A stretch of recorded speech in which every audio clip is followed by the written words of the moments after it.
அஸ்ஸலாமு அலைக்கும். Welcome to Shala's recipes. இன்றைக்கி இஃப்தார் ரெசிபி நம்ம என்ன பார்க்க போகிறோம்னா, பொட்டேட்டோ வச்சு ஒரு ஸ்நாக் தாங்க பண்ண போகிறோம். நாங்கள் எப்படி செய்யலான்னு பார்க்கலாம். ஒரு பவுலில் வேக வச்ச பொட்டேட்டோ 2 சேர்த்துக்கோங்க. அரிசி மாவு 1/4 cup, cornflour 1/4 cup, salt 1/2 teaspoon, ginger powder 1/2 teaspoon, ஹார்லிக் powder 1/2 teaspoon, chilli powder 1/2 teaspoon, coriander கொஞ்சம் சேர்த்துக்குங்க. ரொம்ப சிம்பிளான ரெசிபி தாங்க. இது எல்லாத்தையும் சேர்த்து நல்லா பிசைஞ்சுக்கிறணும். பிசைஞ்சால் நமக்கு ஒரு டோ மாதிரி கிடைக்கும்.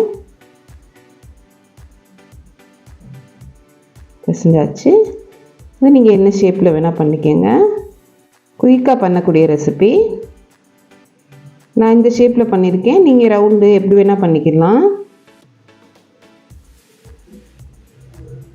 காய வச்ச எண்ணெயில் நம்ம அதை சேர்த்துடலாம். மீடியம் ஃப்ளேமில் நான் எண்ணெயை காய வச்சு வச்சுருக்கேன். இந்த மாதிரி எல்லா பொட்டேட்டோவையும் நம்ம சேர்த்துக்கலாம். ரொம்ப பெரிய அளவு இன்க்ரீடியன்ஸ் இல்லை, குயிக்காக பண்ணக்கூடியது. கார்ன்ஃப்ளவர் அரிசி மாவுலாம் சேர்த்துருக்கனால நல்லா திக்காக இருக்கும், பிரியாது நமக்கு பொட்டேட்டோ. கோல்டன் ப்ரௌன் கலர் வந்தவுடனே நம்ம எடுத்துடலாம். நம்மள்கிட்ட பொட்டேட்டோ மட்டும்தான் இருக்குது இப்போதைக்கு அப்படிங்கையில் நம்ம குயிக்காக இந்த ரெசிபி பண்ணிடலாம். இப்போ எடுத்துருங்க.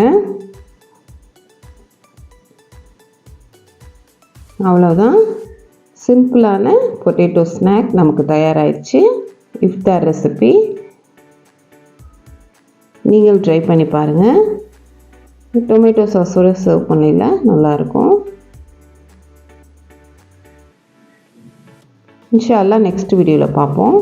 தேங்க்ஸ் ஃபார் வாட்சிங். பாய்.